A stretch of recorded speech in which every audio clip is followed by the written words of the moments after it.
तो उसमें जो है जो सहोरा, मद्रोनी, बनिया, सदवा चापर के लोग जो हमारे पास बोले, उन्होंने बोला कि सर एक बांध बन जाए, बिल्कुल बिल्कुल। जो जोनिया से कटैया तक जाता है, वो अगर बांध बन जाए सर, तो हम लोग का, और हम लोग को कुछ नहीं चाहिए सर। जब जमीन ही नहीं रहेगा तो हम लोग कहाँ रहेंगे, हम लोग क्या करेंगे? ऐसे लोग जो है दुखी होकर, व्यतीत होकर हमारे पास चीजों को बोल रहे हैं।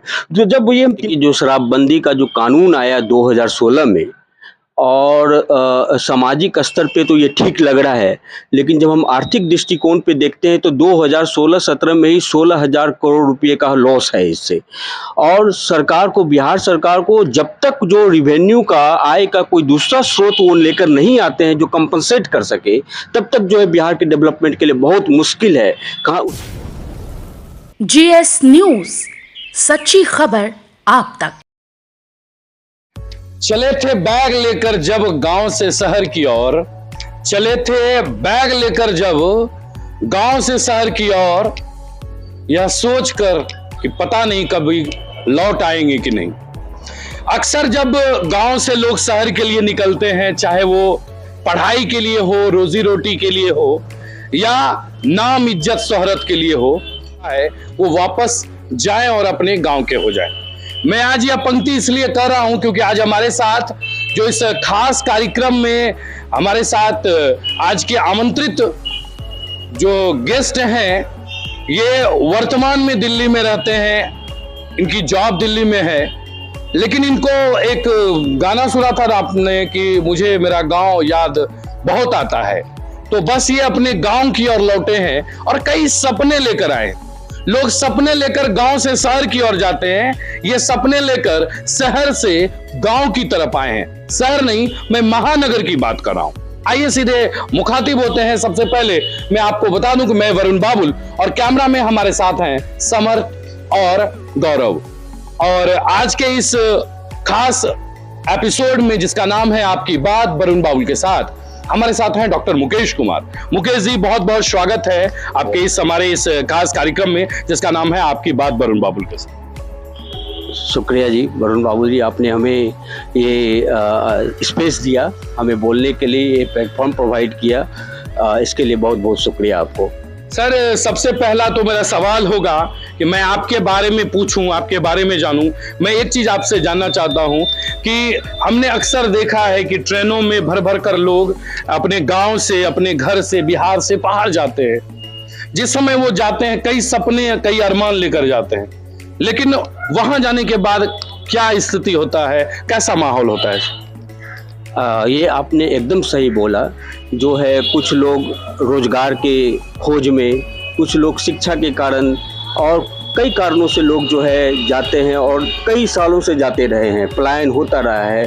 क्योंकि बिहार में जिस तरह से शिक्षा की स्थिति है वो किसी से छुपी नहीं है, बिहार में जिस तरह से रोजगार की स्थिति है वो किसी से छुपी नहीं है।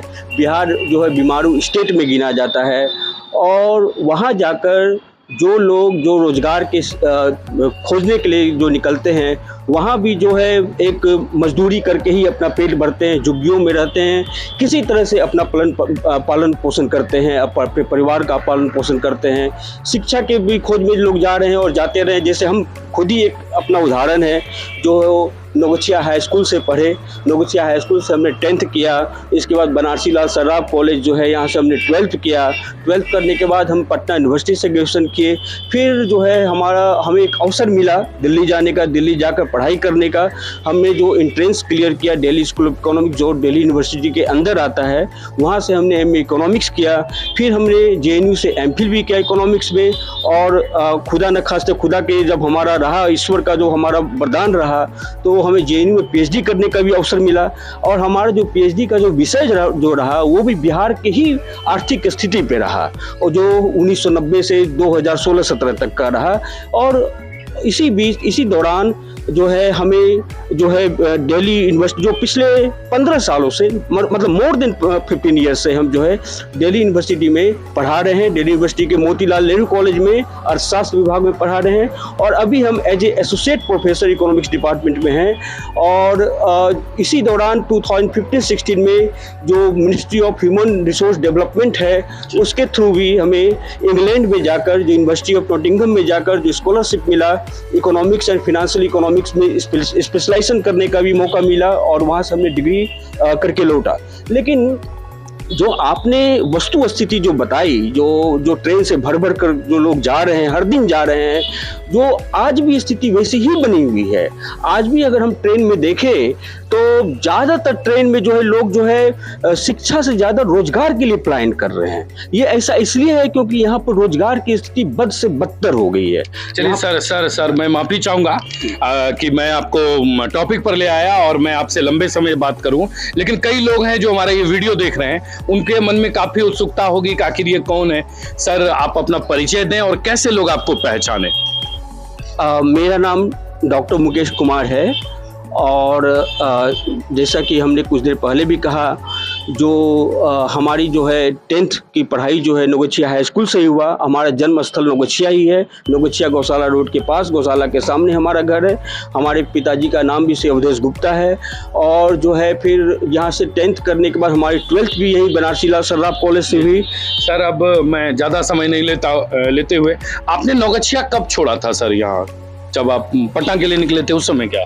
नहीं, नौगछिया हमने 94 में ही छोड़ा था भागलपुर के लिए और जो है भागलपुर में रहकर हमने 12th किया। हमारा एडमिशन बनारसी लाल सर्राफ में था, आना जाना होता था क्लास के लिए बीच बीच में, लेकिन जो है बनारसी लाल सर्राफ में एडमिशन था, हम भागलपुर में रह रहे थे, वहाँ से रहकर हमने 12th किया। फिर उसके बाद जो है फिर हम पटना की ओर गए। पटना हम जो है 1997 में हम पटना गए और पटना में ही पटना यूनिवर्सिटी में कॉरस्पॉन्डेंस में हमने इकोनॉमिक्स डिपार्टमेंट में एडमिशन लिया, वहाँ से हमने ग्रेजुएशन किया। फिर 2001 में हम दिल्ली की तरफ मूव कर गए, दिल्ली की तरफ गए और भी हायर एजुकेशन के लिए, जो वहाँ हम Delhi school of economics, Delhi university के अंदर ही आता है, वहाँ से हमने MA इकोनॉमिक्स किया। फिर हम JNU पहुँचे, JNU में जाकर हमने MPhil इकोनॉमिक्स में किया, फिर PhD इकोनॉमिक्स में किया और 2007 से ही हम दिल्ली यूनिवर्सिटी में सेवा में है, दिल्ली यूनिवर्सिटी में इकोनॉमिक्स डिपार्टमेंट में पढ़ा रहे हैं और अभी हम एज ए एसोसिएट प्रोफेसर वहाँ पर कार्यरत हैं। और इसी दौरान 2015-16 में जो है MHRD मिनिस्ट्री के थ्रू हमें जो एक स्कॉलरशिप मिला, जिसके थ्रू जो है हम इंग्लैंड जाने का मौका मिला। इंग्लैंड में 1 साल रहकर जो है MSc economics and financial economics में स्पेशलाइजेशन करने का हमें मौका मिला और अब तक का मेरा शिक्षा का यही दौर रहा है। सर शिक्षा तो आपके पास काफी है, डिग्री भी काफी है, निश्चित रूप से आपके पास अनुभव भी होगा। अभी आप नौगछिया के लिए क्या सोच कर आए हैं, या आप अपने जन्म स्थान लौटे हैं, अभी आए हैं, आप क्या सोच रहे हैं सर? देखिए वरुण जी, बात ये है, ये सोच मेरे अंदर कई दिनों से बना हुआ था। चूँकि हमारा जन्म स्थल यहाँ से, हमारा आत्मा यहाँ से बिलोंग करता है और कई दिनों से हम सोच रहे थे कि अपने क्षेत्र की तरफ लौटें, अपने क्षेत्र के लिए कुछ करें। शिक्षा के थ्रू हमने अपना जो शिक्षा जो अर्जित किया, जो ज्ञान अर्जित किया, जो किताबों में पढ़ा, किताबों से जो अर्जित किया, जो हमने सीखा, हम चाहते थे कि अपने क्षेत्र में जाकर क्षेत्र के लोगों के लिए कुछ करें।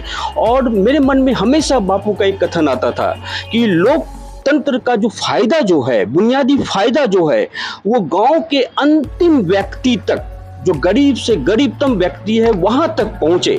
और हम उसी सपने को लेकर आए हैं। हमारा उद्देश्य पूरा सामाजिक कार्य का है, पूर्णतया सामाजिक कार्य का है, बस इसी मकसद को लेकर हम आए हैं। बहुत अच्छा स्वागत है सर, आप जैसे लोगों का भी जो बिहार अपने गांव, अपने समाज लौट रहे हैं और कुछ एक सपना लेकर लौट रहे हैं कि हमें कुछ ना कुछ करना है। सर ज्यादातर लोग ऐसा देखा जाता है कि जो लोग बाहर गए हैं सर, या तो उन्होंने अपनी जिंदगी वहां बना ली, अपनी पूरी दुनिया, या तो उन्होंने अपनी दुनिया बना ली सर, या फिर वहां के दुनिया में ही मशगूल हो गए। तो सर आप लौटे हैं, यहाँ की सामाजिक व्यवस्था आपको कैसी दिख रही है सर वर्तमान में नौगछिया में, या नौगछिया आसपास की अगर हम बात करें तो नौगछिया पुलिस जिले की बात करें, भागलपुर जिले की बात करें, तो आपको सामाजिक गतिविधियां कैसी दिख रही है सर? ये आपने एकदम सही बोला। ज़्यादातर लोग जो है, जो महानगर में गए रोजगार की तलाश में या शिक्षा की तलाश में, शिक्षा प्राप्त कर कर वहीं पर रच बस गए। लेकिन हमने पहले ही कहा, हमारी आत्मा यहाँ से जुड़ी हुई है। हमेशा कई दिनों से मेरे मन में विचार आता रहा है अपने क्षेत्र की ओर जाएं। और जब हम यहाँ आए तो जो सामाजिक संरचना जो है किसी भी क्षेत्र का, जो सामाजिक परिवर्तन जो है, जो सामाजिक गतिविधियां जो है, वो किसी राजनीतिक गतिविधि और आर्थिक गतिविधि से अलग नहीं हो सकता है। वो एक दूसरे से संबंध है और राजनीतिक गतिविधियां, आर्थिक गतिविधियां भी सामाजिक गतिविधि को प्रभावित करती है। और जहां तक हमने जो है नौगछिया के आसपास कई पंचायत को हम घूमे, जैसे जहांगीरपुर वैसी गए, रंगड़ा गए, मुरली गए, सहोरा गए, फिर इसके बाद जो है हम टिंटंगा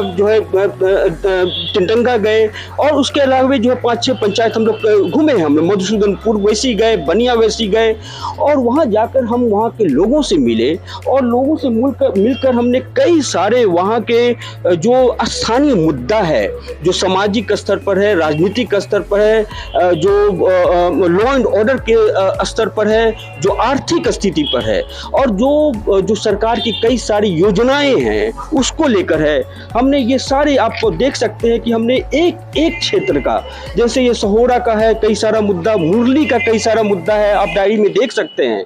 इसी तरीके से जो है आप देख सकते हैं जो जहांगीरपुर वैसी का कई सारा मुद्दा, एक छोटा जो स्थानीय मुद्दा है जो लोग उसे जूझ रहे हैं। मधुसूदनपुर वैसी का जो है मुद्दा है, इसी तरह से टिंटंगा का जो मुद्दा है, जैसे हम जो है अभी परसों की बात है, हम टिंटंगा गए, दक्षिण टोला गए, अपने एक दोस्त के साथ ही गए यहाँ पर, और जो है वहाँ जाकर देखे वहाँ लोग कटाव के समस्या से बहुत जूझ रहे हैं। केवल टिंटंगा ही नहीं, अगर हम आपको अपने डायरी में हमने नोट किया है, जो हम आपको दिखाएं, अगर अब आपको, हम तो हतप्रभ रह गए कि कैसे लोग 2000 से ज्यादा परिवार विस्थापित हो गए हैं। हमें आश्चर्य लगता है कि यहाँ की जो है क्या कर रही है, यहाँ पे जो लोकतंत्र में जो बैठे हुए जनप्रतिनिधि हैं उनकी ओर नजर क्यों नहीं जा रहा है। जो 2000 से अधिक विस्थापित लोग हैं जिनके पास अभी आज रहने को घर नहीं है, वो लोग कैसे अपने जीवन बिता रहे हैं। हम आपको दिखाएं, अगर जो एरिया है जो इस कटाव से प्रभावित है, उस एरिया का हम नाम आपको लेकर बताते हैं, जो उसमें जो एक मेन जो है रिंग बांध के कटने से, जिसके अंदर जो एरिया प्रभावित हुआ है, वहां से बांध पे जो लोग रह रहे थे वहां से विस्थापित होकर आज उनके पास रहने को घर नहीं है। उसमें सहोरा है, मदरौनी है, बनियापुर है और सदवा चापर है। इसके अलावा भी कई सारे पंचायत हैं। और उसके अलावा जब हम टिंटंगा दियरा गए तो वहां तो हम देखकर आश्चर्यचकित रह गए। हम आपको अगर वीडियो है हमारे पास, वीडियो का क्लिप भी दिखाएंगे। जब हम क्षेत्र से घूम रहे थे तो वो आधे घंटे के बाद उसका एक बहुत बड़ा एरिया कट जाता और भी, और लगातार हम लोग भी लगातार कट रहा है। और वहां का जो एरिया से जो प्रभावित लोग हैं, जो टिंटंगा दियरा के लोग हैं, कालिंदी नगर के हैं, रंगरा के हैं, सुखटिया के हैं, इतने बड़े क्षेत्र में लोग प्रभावित रहे। कहने का मतलब ऑलमोस्ट रंगरा ब्लॉक प्रभावित है। अगर हम इस चीज को देखें, एक बात करते हुए हम अपने बाबुल जी थोड़ा सा इस टाइम लेंगे। हमने वहाँ के लोगों से बात किया क्या कि आपने अपनी समस्या को कहीं लेकर गए या आपकी समस्या को कोई लेकर आकर सुने आपकी बातों को? सवाल ये था जी। अच्छा, तो इसमें लोगों ने हमें जो बताया, बोले सर जैसे हम भी गए तो लोगों को भी जैसे जाने के बाद लोगों को एक आश्वासन लगता है कि कोई आया है हमारे लिए कुछ करेगा। हमने उनको बोला देखिए हम आपके लिए कुछ नहीं कर पाएंगे, हम केवल आपका समस्या सुनने आए हैं, ठीक है। और जो है हम उनको ये बात बोले, आपके पास जो आए लोग समस्या को सुनने के लिए, वो लोग क्या किए? तो वो लोग बोल रहे सर वो तो हमारे कटाव तक नहीं गए देखने के लिए, वो केवल यहाँ से सुने और यहाँ से लौट गए। तो हम उनको पूछे आप इस समस्या का समाधान आप लोग किस तरह से देखते हैं? तो उसमें जो है जो सहोरा, मदरौनी, बनिया, सदवा चापर के लोग जो हमारे पास बोले, उन्होंने बोला कि सर एक बांध बन जाए, बिल्कुल। जो जोनिया से कटरिया तक जाता है वो अगर बांध बन जाए सर तो हम लोग को कुछ नहीं चाहिए सर। जब जमीन ही नहीं रहेगा तो हम लोग कहाँ रहेंगे, हम लोग क्या करेंगे? ऐसे लोग जो है दुखी होकर, व्यतीत होकर हमारे पास चीजों को बोल रहे हैं।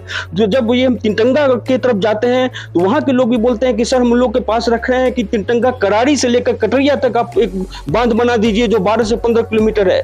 वो लोग यहाँ तक बोल रहे हैं कि सरकार गाहे बगाहे अगल बगल से कुछ खर्च कर रही है, लेकिन जो ये जोनिया से कटरिया बांध तक जो भी खर्च आएगा 1.5 से 2 करोड़ उस पर खर्च नहीं कर रही, वो बांध नहीं बन रहा है। क्यों नहीं बन रहा है?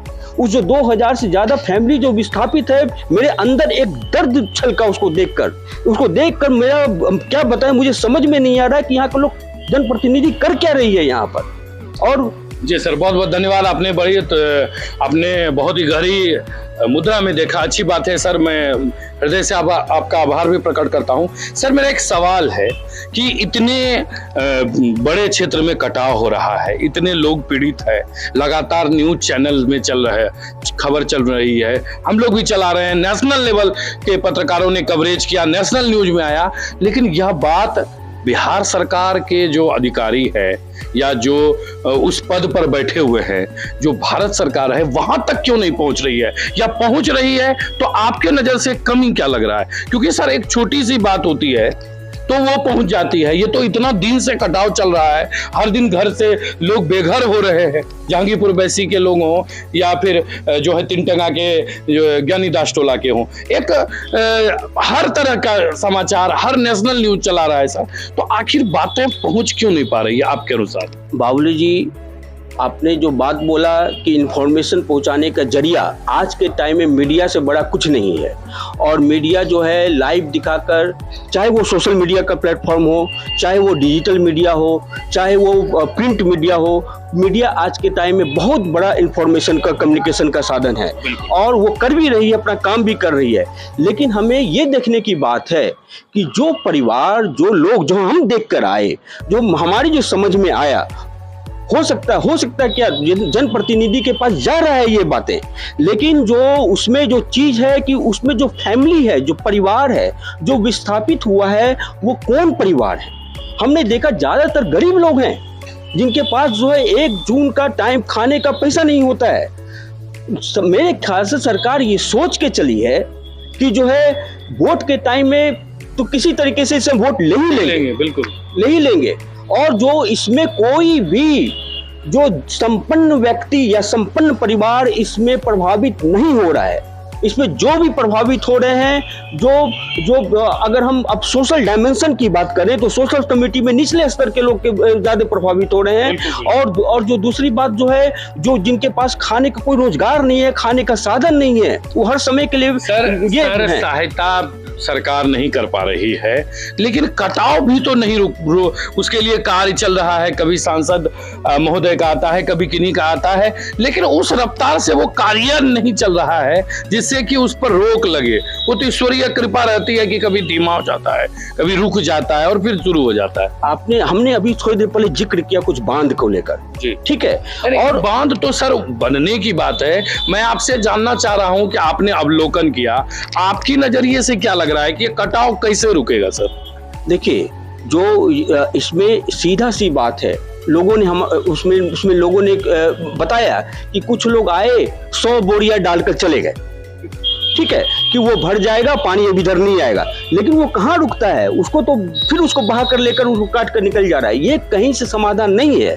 वहाँ के गांवों को एक अस्थायी समाधान चाहिए, और अस्थायी समाधान के लिए जो बांध का निर्माण है, जो पुल का निर्माण है, उसको लेकर जो इस तंत्र में जो लोग बैठे हुए हैं, जो इंजीनियर बैठे हुए हैं, जो सरकार बैठे हुए हैं, उनको बारीकी से देखना चाहिए, बारीकी से देख कर जो एक अस्थायी समाधान निकालना चाहिए। हम तो जाकर केवल देखे हैं, वहाँ की समस्याओं को सुने हैं, वहाँ के लोग जो समस्या का समाधान बताएं वो हम आपको बता रहे हैं। सर, आपका अगला कदम क्या होगा? आपने नौगछिया के लोगों का दर्द देखा, आपने पड़ोसी के कटाव का दर्द देखा, उनके आंखों के छलकते आंसू को देखा, आपने क्या सोचा सर? आपको क्या लग रहा है कि यह कैसे ठीक हो सकता है या संभल सकता है? देखिए बाबूली जी, हम ये बात बोलते हैं कि जो एक बात है, जो यहाँ का समाधान हो सकता है, यहाँ के संसाधन का प्रयोग करके ही हो सकता है।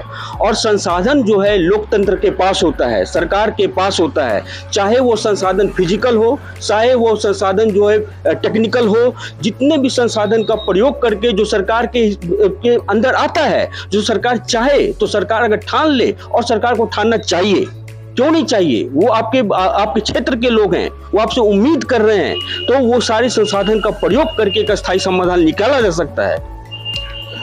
आपकी क्या रणनीति होगी सर? अभी आपको क्या लगता है कि ये कार्य आप कर सकते हैं, या आप उनकी आवाज को एक बुलंदी दे सकते हैं? क्योंकि आप दिल्ली में हैं, कहते हैं दिल्ली धड़कन है पूरे हिंदुस्तान की, तो निश्चित रूप से एक उम्मीद तो केंद्र सरकार से जरूर है सबों को। देखिए, हम बहुत ही छोटे आदमी हैं और हम अकेले चले हैं, और अकेले ही अपने एक मित्र के साथ घूम रहे हैं, पूरे पंचायत में घूम रहे हैं, और बस हम भी इसी आशे के साथ जा रहे हैं कि आगे कुछ हो, आगे कुछ समाधान हो। हाँ, लेकिन हम फिर जाएंगे नहीं, हम फिर इसी क्षेत्र में आएंगे, इसी क्षेत्र में फिर आएंगे। और अगर सरकार काम नहीं करती है, जब तक ये पूरा समाधान नहीं होगा तब तक जाएंगे, तब तक आवाज उठाते रहेंगे उन लोगों के लिए, और हम वो काम करवाने का पूरा कोशिश करेंगे। शराबबंदी चल रही है, आप दिल्ली से देख रहे हैं, आपको वहां से बिहार दिख रहा है, क्या कहना चाहेंगे इस पर, कुछ कहना चाहेंगे? देखिए, जो शराबबंदी का जो कानून आया 2016 में, और सामाजिक स्तर पे तो ये ठीक लग रहा है, लेकिन जब हम आर्थिक दृष्टिकोण पे देखते हैं तो 2016-17 में ही 16,000 करोड़ रुपए का लॉस है इससे। और सरकार को, बिहार सरकार को, जब तक जो रिवेन्यू का, आय का कोई दूसरा स्रोत वो लेकर नहीं आते हैं जो कंपनसेट कर सके, तब तक जो है बिहार के डेवलपमेंट के लिए बहुत मुश्किल है। कहाँ उस सोर्स को कंपनसेट जब तक नहीं करेंगे, डेवलपमेंट के लिए बहुत मुश्किल होगा। उस सोर्स को क्रिएट करना पड़ेगा, कंपनसेट करना। आपके नजर से क्या किया जाए सर, फिर से चालू कर दिया जाए? आप मानते हैं क्योंकि पहले जितना पीने वाले थे उससे तो कई गुना ज्यादा बढ़ जाएंगे सर, पीने वाले की संख्या में काफी इजाफा हो जाएगा। बहुत मेहनत से सरकार ने समेटा है इसे। देखिए, मैं ऐसे इसका सॉल्यूशन इस तरह से नहीं देख रहा हूँ कि इसे खोल दिया जाए या शुरू कर दिया जाए। मैं इसका सॉल्यूशन इस तरह से देख रहा हूँ कि आय का स्रोत जो है, जो कंपनसेट हो, जो हमारा जो ये पूरा बिहार जो है खेती पे डिपेंडेंट है। कई तरह का अनाज होता है, फ्रूट्स होता है, जो एग्री प्रोसेसिंग इंडस्ट्री ला सकते हैं यहाँ पर, जो रोजगार को क्रिएट करेगा, जो वर्ल्ड मार्केट से जोड़ेगा, वहाँ से हम लोग आय का स्रोत क्रिएट कर सकते हैं। ठीक है, ये टैक्स रेवेन्यू का पार्ट है, टैक्स चला गया 16,000 करोड़ रुपया, वेट में चला गया, एक्साइज में जो लॉस हुआ, वेट में जो लॉस हुआ, लेकिन हम लोग नॉन टैक्स रेवेन्यू के थ्रू, जो फैक्ट्री बैठाकर नॉन टैक्स रेवेन्यू के थ्रू जो हम लोग रोजगार और आय का स्रोत क्रिएट कर सकते हैं। और जहां तक आपने बोला कि जो है लोगों का पीना जो शुरू हो जाएगा, ऐसे ही चलते चलते हमने कई जगह देखा, आज के बच्चों को जो नए जनरेशन है उसमें गलत, जैसे स्मैक वगैरह का आदत लोगों में लग गया है। और जब वो जो स्मैक का आदत लगेगा तो वो कहीं ना कहीं वो सामाजिक भ्रष्टाचार को ही बढ़ाएगा, वो कहीं ना कहीं सामाजिक भ्रष्टाकृतियों को ही बढ़ाएगा। और ये केवल इंडिया ही एग्जाम्पल नहीं है, यूएस के भी कई सारे सिटी में बैन हुआ था, लेकिन यूएस को उस बैन को वापस लेना पड़ा था उस सामाजिक कुरीतियों को देखते हुए। फिर भी हम बोल रहे हैं बैन के, हम ये नहीं बोल रहे हैं कि बैन को हटाया जाए, लेकिन आय के स्रोत को कंपनसेट करना होगा। जो आज नौजवान है, जो नया जनरेशन है, जो गलत आदतों में जा रहा है, स्मैक की तरफ जा रहा है, उसके तरफ से हटाना पड़ेगा, उसको रोजगार देना पड़ेगा, ताकि वो अपने जीवन को कहीं अपने आप को इन्वॉल्व कर पाए। सर, अभी क्या कहना चाहेंगे लोगों को जो आपको पहली बार आज के इस इंटरव्यू में देख रहे हैं, आप उन्हें क्या कहना चाहेंगे सर? देखिए, हम केवल इतना कहना चाहेंगे कि जो है हमारा एक सपना है, हमारा सपना है कि जो है आप रोजगार के लिए ट्रेन में भर भर कर ना जाएं।